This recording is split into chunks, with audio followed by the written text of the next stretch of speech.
All right, folks, we are back once again with my whiteboard and a patented system that I came up with to do a power rankings of the final four teams in the NFL ahead of championship weekend. So I did this last year, and basically it's a system I came up with looking at different position groups as well as the coaching staff. We got quarterback, wide receiver, running back, offensive line, run defense, pass defense, and coach. I am going to rank these teams backwards 4-1 and then add up all the scores at the end.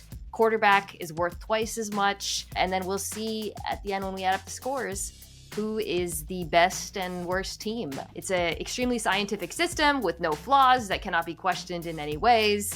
Let's get to it. So we got Chiefs, Bills, Commanders, Eagles right there in case you can't see.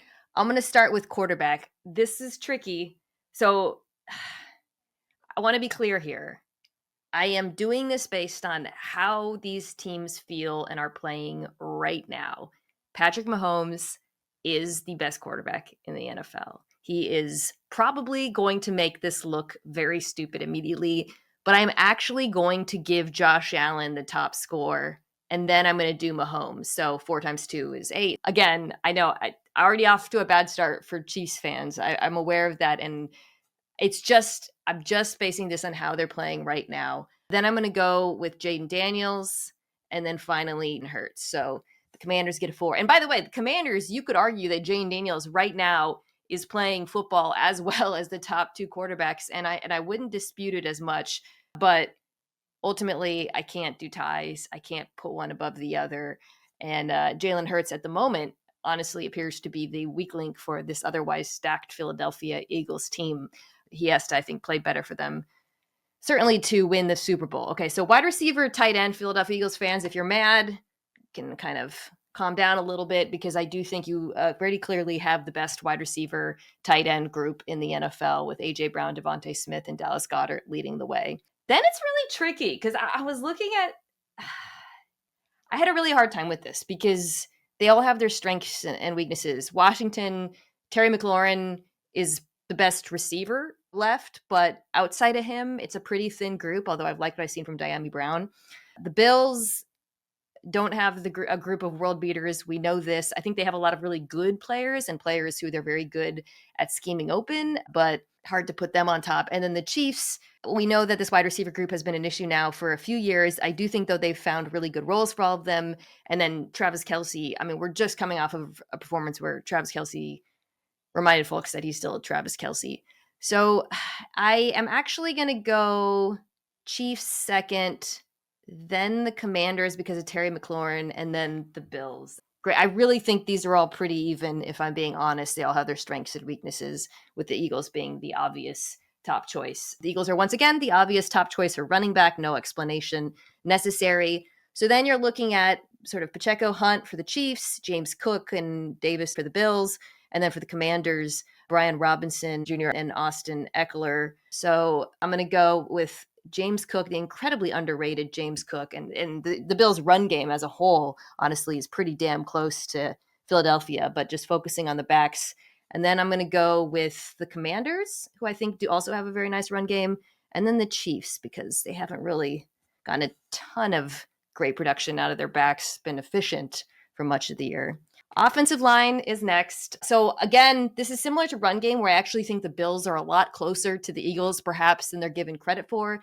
I am still going to go with the Eagles there. See, making up that quarterback score with the 4, and then the Bills again with the 3. The Chiefs, interior of the offensive line was the strength.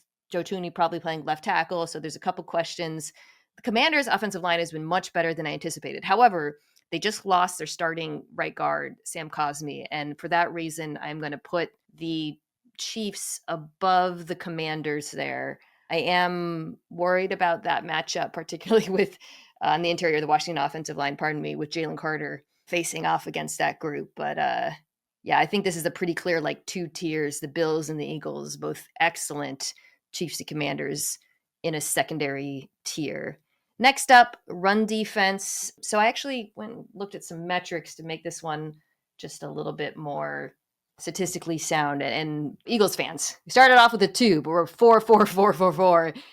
this team is stacked, and the run defense has been pretty no matter what you look at, far and away the best of this group. Then I would put the Bills next. I thought their performance, I know that the Ravens run game eventually got going in the divisional round, but I thought their performance in the first half was quite good.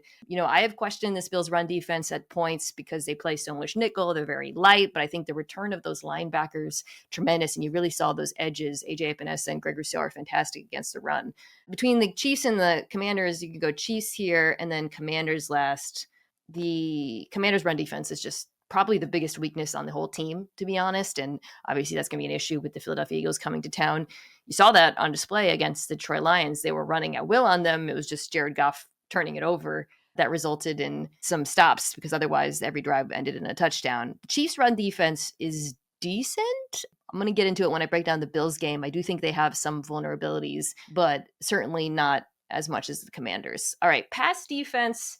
Again, the Eagles are not very clearly, but just statistically, you look at the performances against good quarterbacks. Interestingly, Jayden Daniels probably had one of the best passing performances against them in terms of big plays, but a lot of that was like very uncharacteristic, boneheaded mistakes, including CJ Gardner-Johnson leaving the game. But I think the pass defense for Philadelphia has been overall extraordinary. Then it's interesting. I really did think about the Bills here, but I do think that the Chiefs, and you certainly saw this on display in the divisional round, they don't have a four-man rush that's comparable. Well, actually, interestingly enough, none of these teams are really like elite standard rushes, but Steve Spagnuolo's ability to dial up pressures is kind of being baked into here.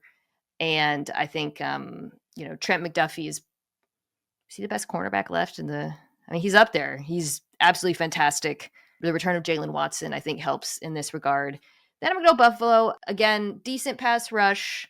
Linebackers being back helped. Christian Bedford is amazing. Safety is a little bit of an issue for them in coverage, and something that I expect the Chiefs to attack again. I feel bad. Commanders fans are probably mad at me. The pass defense, I think the rush is really good. Problem is when they four-man rush in particular doesn't get pressure. There's a lot of vulnerabilities on the back end. The secondary still needs a lot of work. Gosh, they're getting a lot of ones and twos. It's really, I guess that's they are the ultimate underdogs in the postseason. Finally, coaches. All right. This is one where Philadelphia will not get the best score. So I'm doing coaches, not just head coach. And you're going to go with Andy Reid, who's obviously one of the greatest coaches to ever do it, but also the combination of him and Steve Spagnuolo. I actually feel like maybe I should have made coaches worth more, maybe almost as much as quarterback, but I'm going to stick with my system for now. It gets interesting after this.